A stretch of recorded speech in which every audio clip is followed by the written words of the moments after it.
Hello, welcome to Mind Matters with Sandy and Kathleen. Look who's with me. Hi, Kath. Hi, everyone. It's Sandy. We're together in mind and spirit and soul and everything, just not in body still. Still. Still. So this is being recorded on the 26th of April. We're still in social distancing measures. So we're still Zooming, but are you enjoying your social distancing? I strangely enough, I am. I'm getting so much done, just in so many different areas of my life. It's just amazing. But yeah, no, I'm not disliking it at all. It's definitely different. I mean, it's like, as everybody knows, I keep mentioning I've got a 6-year-old at home, so that's been a bit challenging with home education, but we're getting there. We're into week 3 starting tomorrow. So the thing that I actually miss, and I mean, you'd know this, Kath, is having my clients here. Yes. Yeah. And I'm missing hugging. Like I'm actually, because Kath knows this about me, I'm a huge hugger. I believe that there is something that happens with physical touch when it's done in an absolutely non-sexual way of just being there as supportive, and I am missing hugging. I'm really warning to all of Sandy's clients that she's going to be a hugger and a clinger, stage 5 clinger. I'm not the stage 5 clinger, because that's not why I do it for, Kath, and you know that. It's going to be on everybody. Free hugs, hashtag free hugs. That's right.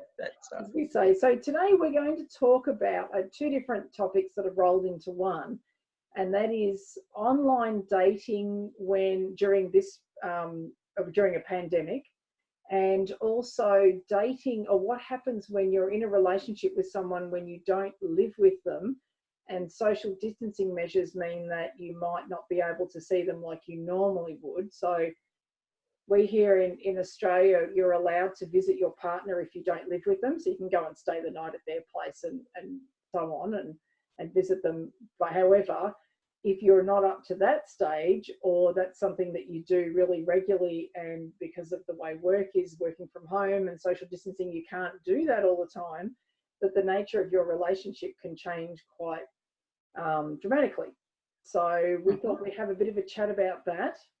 Sandy, would you like to lead off? Yep. So it's with the online dating, like before sort of the pandemic set in, there was so many people were, it was almost like speed dating, where they'd be out, on Tinder and all the rest, and they were going from one to the other, to the other, to the other. It's like that. It was like beforehand was dating on steroids.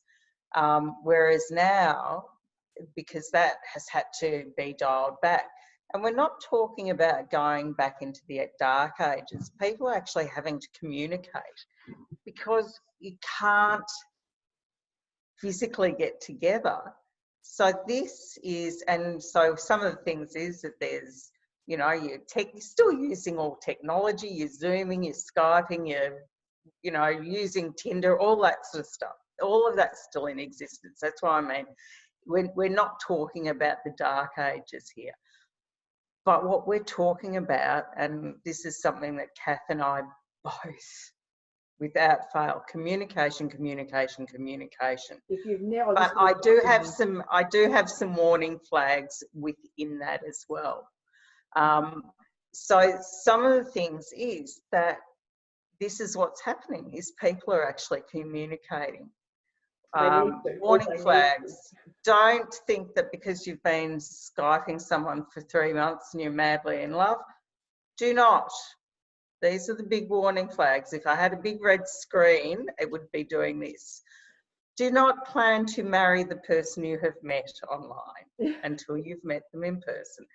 Do not think that they are you, because there's so many things that happen, here, the hugger, that happen when you physically meet someone. You've got, pheromones, smell, touch, feel, all those sort of things that don't happen online. So be aware of that, because they really, really are in place. So when we're talking about, I like the fact that this is being dialed back, because people, like as I said beforehand, it was like on steroids. People would go, it was like a numbers game, and they might be, yeah. And it was so fast with people that I know with clients and friends, they meet someone, yes. and especially I've got a couple of friends that are in different age groups, and they're dating men in different age groups, and it's like my daughter's 22. Yeah, so we've got sort of people in 20s, 30s, 40s, and yes. I've got a client in her 60s and one in a friend in her 70s that are all online dating. And it's all been a different experience for them. But yes, it's like dating on steroids. So they move so very fast. It's just like it's like, because it's a numbers game, as we say, they meet someone, they go out for coffee, next thing you know, they're madly in love. And I have a client that seems to always be, you know, she's found her new soulmate online. And you know, this one's the one, he's the one. And then I would say to her, you know, 4-date rule, don't go and stay the night there until you've had 4 proper, serious, conversation-based dates where you get to know what they are. But she'll tell me the whole life story. Oh, he's a single dad, and it's always the same deal. Hard done by the ex-partner. She was a nutcase.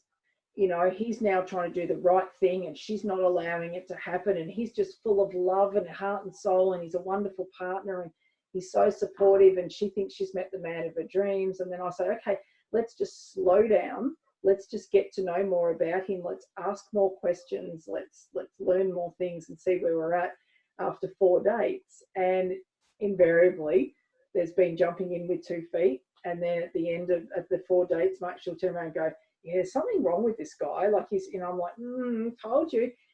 Let's just, you know, back up and slow down and get to know the person. Take the time to use that communication, which I was going to say before. Sandy and I are always on couples therapy. What's the first thing we mention in the first 2 minutes of introduction to couples therapy? Communication. And that's only if we're on a slow day. That's if we're on a slow day. We wait that long. It's like, what is your name? Let's talk about communication. So yes, definitely, that's right. So you're right. The warning signs of until you have met them in person, don't commit to any long-term relationships either. And not only that, like right at the moment, it was really interesting. I'll just let you know, Kath picked the subject today. Said, let's do that. And I said, absolutely fine. I didn't tell you beforehand. I was doing some research. I don't know, that's a loose term for it, doing some reading on stuff that's happening within this actual genre. It was only today and yesterday. So when you said, oh, let's do this, I'm going, fine. And there's so many people, like even, you know, within the dating scene, some of the stuff that you don't know is that there's also a lot of scammers in different ways. So you might be sitting there talking to a woman or a bloke. Next door is the wife and kids, or the husband and kids, and all the rest. You don't know. So just be careful. Just be careful. I think we have another podcast out there. I can't think off the top of my head. It might be episode 4 or so, podcast 4.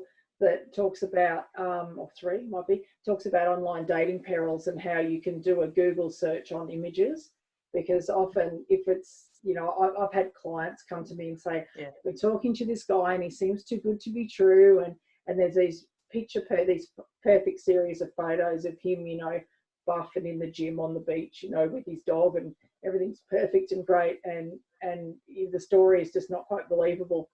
And I've had them search the Google image, and sure enough, it comes up as being pinned to a scam, or the image has been used on a lot of different websites. So it's a good idea.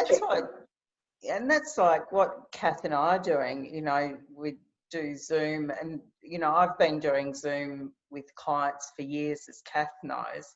But the thing is that you sit down and we're doing like what we're doing, and people are getting really inventive. Like, I love what's happening. So they'll organise a date night and, you know, have Uber and have dinner together, and you know, sit down and have drinks over the internet or over FaceTime or Zoom or Skype or whatever. It's just fabulous, some of the stuff that's happening, and how inventive people are actually getting out there. It's a perfect time to march out those things that I love, those icebreaker questions in relationships. So if you've never used icebreaker questions before, this is a good time that you can have dinner, have a coffee. I had a coffee chat actually with the school mums the other day. We had a Zoom coffee catch up because, you know, all the kids are in bed and we haven't seen each other in like a couple of months, and we just want to talk about how things are going with home education and so on.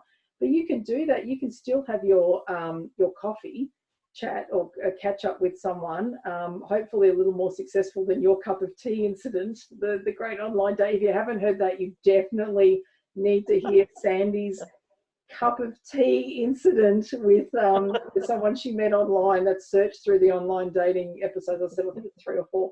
But that's a doozy, and people comment on that, like how brutal you were. But I was brutal, and I do admit it. But you were honest as well. And so that's they talk about communication. I had this exact conversation. I was out walking the dog, doing my exercise earlier, and I was talking to my friend who went on a first date with a guy that she met online. So ordinarily, she would have chatted to someone online and gone out to coffee really quickly. So she couldn't do that. So they'd emailed back and forth about a dozen times. And then at one point she was coming to me saying, I need some extra, what can I ask him? She'd run out of things she could ask him to generate icebreakers. Well, I said to her, perhaps it's time that you have a phone conversation to see what it's like when you actually talk to each other over the phone and see how you flow with conversation then, because people can be quite different in text and email to what they are on the phone. So they had a 2-hour phone conversation, and then they decided to do a walk in the park. Right? So they did this. Now that walk in the park was the most awkward conversation they had. She said she's ever had, and she's a big talker. But because I said to her, this is a great opportunity to get to know someone before you go out for all the same conversation we've had here, and she was convinced it would be fine. I felt like he was perhaps embellishing his life a little bit. There was a few things there that I wasn't sitting right. So they went out or went for this walk, and it was really awkward. And then he had an anticipation, because they had communicated so many times via email and one phone conversation, that there was going to be sex. Oh, yeah. So he had this anticipation, and she just went, no. And I said to her, this is a great time, I said, at your age and experience, to be open and honest and communicate and say to him, just because we've communicated via email and on the phone doesn't mean that you're not a stranger to me. You are still a stranger to me, and I would like to get to know you more. So it's being communicative and saying, yes, we can't go out for dinner. I would normally go out for dinner or a movie or what have you. We're going to have to find another way to get to know each other. So she said, I don't know that I could say that to him. She said, I'm really not interested in him. I said, well, then again, you need to tell him.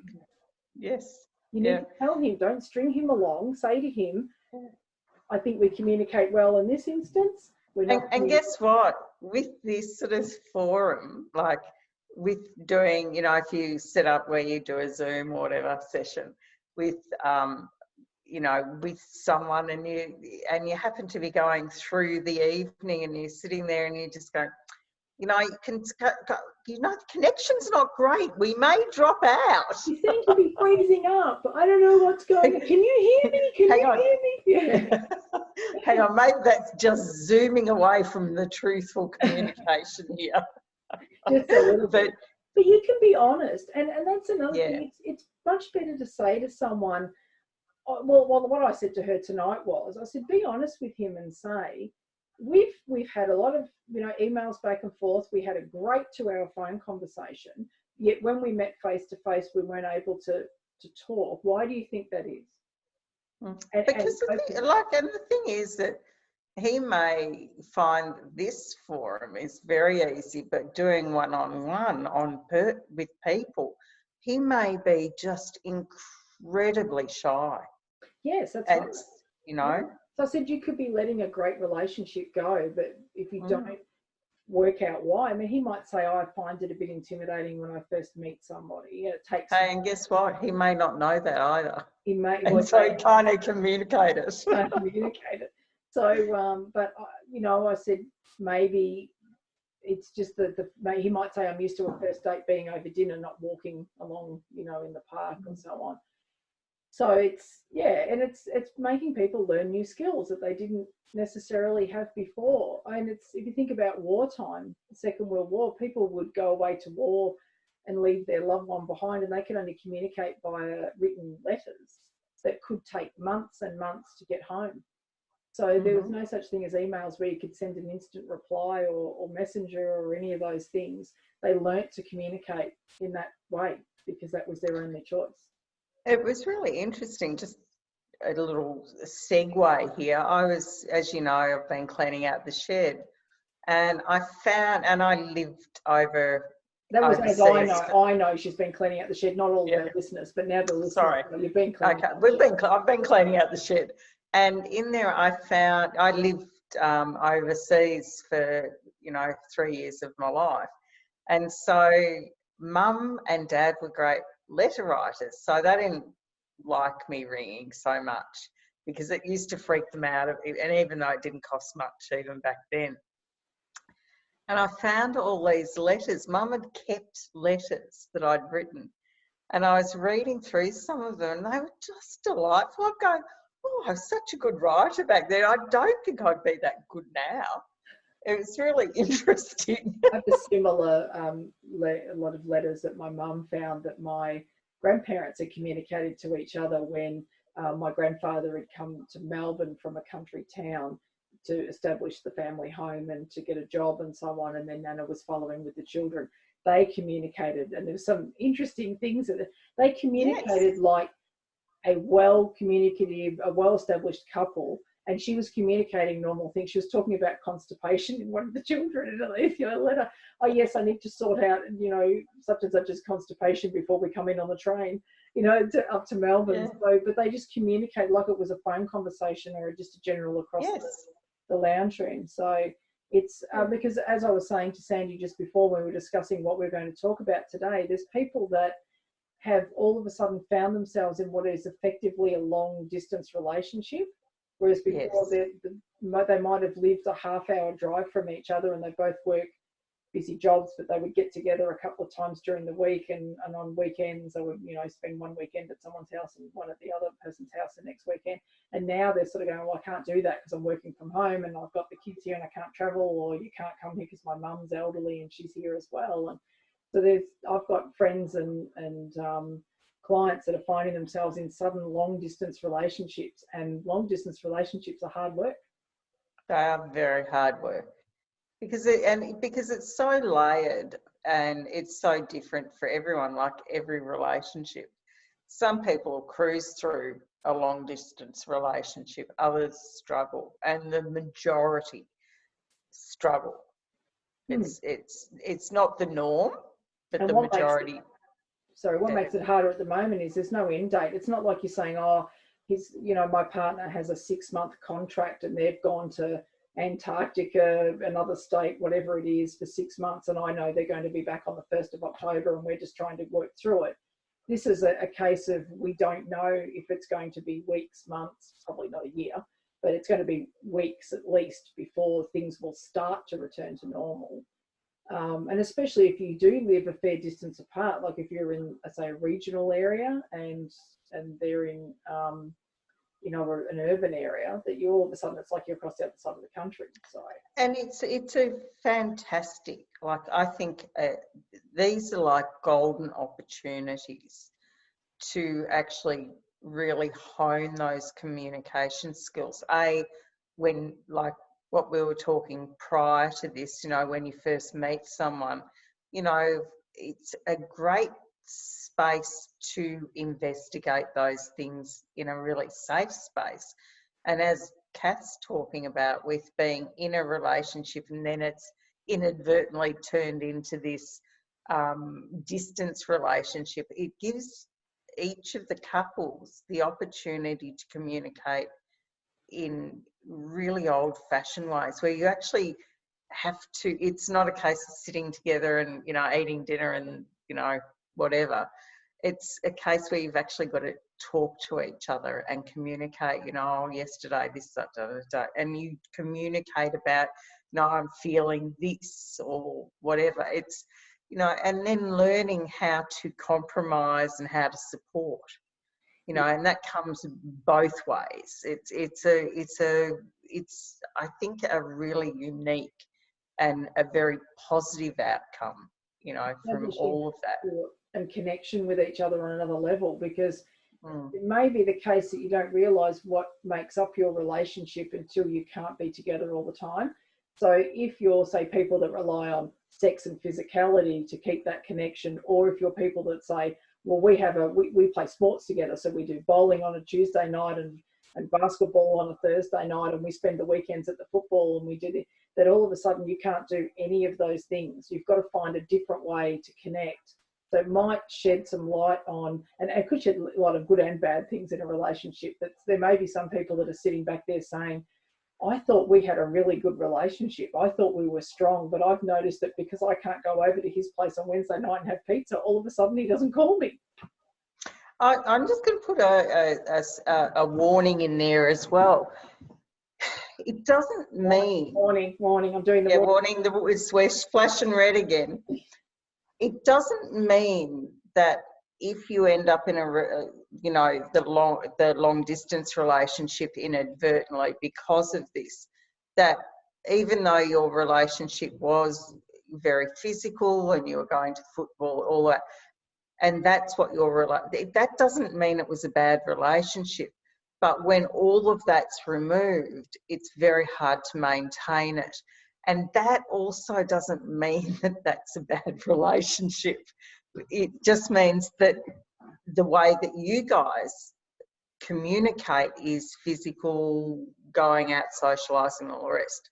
So understand that even then when you're going, oh, wow, this is really hard, I prefer blah, blah, blah, blah. That's a communication, but you may well struggle a lot more. It does not mean that even if your relationship doesn't make it, that's why I say this long distance relationships are inherently more difficult, and because it's not normal. No, it's not normal. No, it's not. So the fact is that, you know, that if your relationship doesn't survive that, it actually doesn't mean that it was a bad relationship either. No, you can have, and likewise, I mean, how many times have you said this? We're attuned to, in this society, thinking that you meet someone in your early 20s, that you'll fall madly in love almost immediately, get married, have children, have the house with a white picket fence, be together until you die. And that doesn't necessarily mean that that's a perfect relationship. And likewise, if you go through 50 years of marriage, or two 25-year marriages, or, you know, a 20 and 2 10s, or whatever it is, and you get to the end of your life, if you can be happy in a short-term relationship that might have served its purpose, given you a great time over 2 years, and then you moved on to something different, or that person passes away, or whatever it is, it doesn't mean that you just sort of go, oh, well, that's a failure. So yeah. Great relationships can last for 5 minutes or 50 years. So it's the context of what happens in the middle of that's great. And I think likewise you're saying about what makes up your relationship too. Sometimes it can be the highlight when you get somebody that relies on, and we've had it in couples therapy, I know he doesn't love me, he never brings me flowers. And so if you're someone that you go, oh, okay, so I think, oh, Rob, my partner brings me flowers, but it's very sporadic, so where would I be standing? But I think likewise, if you rely on those physical gestures, so if you're there going, if he doesn't ring me, if he doesn't give me flowers, if he doesn't offer to do this to me or whatever, or with me, then he obviously doesn't love me. Then this can be a real test to people as well, that they can sort of go, oh, well, he's not doing all these things, or they're doing all these things, and therefore there's no love, but they don't communicate that. So you've got to then turn around and say, I know we're not able to do the normal things, and to say, I feel unsafe. I feel unsafe in this relationship. What can we, let's talk about it. God, communicate. Communicate. Yeah, it's a funny thing about communication. It seems to come up a lot. It does. I don't think that we would do couples therapy without saying communication at least 5 or 10 times in every hour. We need to get it on a little stick, just written on a stick, just communication. Yeah, just communicate.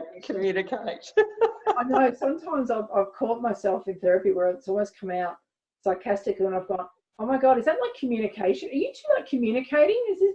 And I have to pull myself up and go, oh, look at you two communicating. Aren't you cute? But it's what it comes down to. And how I said, be upfront. Hindsight's a wonderful thing. Like, you think if you hadn't have been as open and honest with the man with the cup of tea, in that you could have ended up in a really poor 12-month relationship or 5-year relationship with someone, but you didn't. You stood up and went, no, it's not going to work for me. And I think a lot of people are scared. They're scared they won't find somebody else to date, or, they're worried that they're wrong because they want to tell the truth, or they want to communicate better, so they've got to be the wrong one. It's not happening on the other side. Put it out there. You never know. And the thing is that, when you look at what's happening now, and you sort of, as you sort of got those genres of the young, and like right through the age groups, of how can you do online dating, or how can you do dating throughout what we're going through. You can. Yes. And what, one of the things is you upskill. That's right. Do a course in communication and online dating. Listen to podcasts by crazy people in Australia. That's right. And enjoy it. Like, the fact that you can actually sit back and be probably more honest in a way, because there's a little bit of distance there. That's where that warning where you don't always know. But after a while, once you start to get a feel for someone, you go, oh yeah, I did this, that, whatever. And you realise that you because you know how you were saying your friend and the guy would embellish. And often at the beginning of a relationship, you'll gild the lily, so to speak, and embellish it. That's normal. But once you start settling down and it then becomes a little bit more fluid, you get to practice that even with yourself. And even people that are shy or have low self-esteem, they can then start to learn how to say no and thank you, and and so they can build in a different way. And even in those, potentially in those relationships that were really good prior to this, that are showing cracks and all the rest, be gentle with each other, because it does not mean that your relationship was crap beforehand, even if it's going through cracks now, because it's not normal. Just be kind to each other, even if the kindness is, I don't think that I want to do this anymore, then that's fine too, because that's the truth of maybe both of you. That's right. And sometimes that time apart, we can't see each other all the time, might also highlight that you're happy in not being there. So, it gives you a break, because sometimes relationships are hard. If you're in a relationship where it feels like it's hard work constantly, you're compromising, or you feel like they're not communicating with you. You either lay it out on the table and start to talk about what the issues are and how you can fix it, or you say, you know what, I've tried that and I don't think it's going to work for me, and this is your chance to dial back. You've got every excuse under the sun too, that you can lay the truth out on the table and then say, you're not going to bump into them out somewhere, are you? Like, you can. And one of the things that you can do when you're doing online dating like this, like when you're meeting people and having dinner or drinks with them, is you get to dress up. Get out of, the jammies, because I do have jammies on underneath this. So do I. Same. I've got them. Oh, I can't give it a go. And, you sort of sit back and you can get all dressed up and, in your finery. I put all on the rest is fantastic. I put on perfume today. How exciting. I know. I was like, perfume, because I was going to the supermarket. Yeah. So exciting. perfume. But yeah. So, is there anything else you wanted to add, Kathleen? Oh, I'm sure I'll think of something in 5 minutes' time. So this is the beauty of what we're doing. We can always come back to it at some stage. We want to hear about your online dating stories, your experiences, what you're learning about your relationship. So you can hop on the Facebook page, Mind Matters with Sandy and Kathleen, or you can shoot and send us a message there, or pop a comment under the post for this. So this will be if you're watching this on YouTube, there'll also be a podcast on iTunes, iHeartradio, Spotify, and SoundCloud.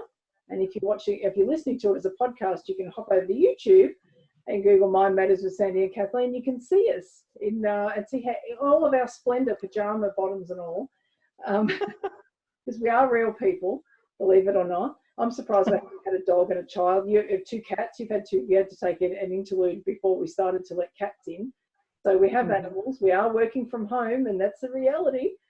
And also an email. You can shoot off an email to Sky Wellbeing Centre at bigpond.com. It's good that I know our name, isn't it? Sorry? It's good that I know our name. I know what the email address is. I'm incredibly impressed, Kath. I'd be sitting there going, hang on, where's the cue card for all of that? I should write it down. That would make. I think, though, at this point, if you listen to enough podcasts, if I just reeled it off and had no issues with it, you go, what's going on there? That's not her, because I normally stumble over it. So I think it's best that I'm naturally me, approachable me. That's right. And anyone would know that I don't do it. So by all means, if you're interested in more on the online dating or coping with anxiety, also during this COVID social isolating situation, or if you're overseas, actual lockdown, because we're in partial lockdown, not full lockdown here, go back through the podcast and have a bit of a look. And I've also done a few interviews now with people and talking about how they're managing their mental health and what they're doing to keep themselves occupied. So I've interviewed a couple of hang on, I've got one more tip. If you're using Zoom, make sure you lock your meeting. Yes, we just discovered. So that's in the it's in the managed participants part of the there. If you go to the little 3 dots down the bottom right hand side and click on that after you've done managed participants, and lock the meeting so that you can't have something nasty go on during the middle of your coffee date with friends. So yeah, that's a good tip as well. That's a good safety tip. Good safety tip. And this week I'm interviewing someone in London who's living right in the middle of London, working from home, and so that will be interesting. So she's a 27-year-old stage producer. So she's in a house with a hairdresser and a couple of friends, and they're I'm going to find out their adventures. So I'm interviewing her later on next weekend about their experiences in London during this time. So that should be interesting. Stay tuned.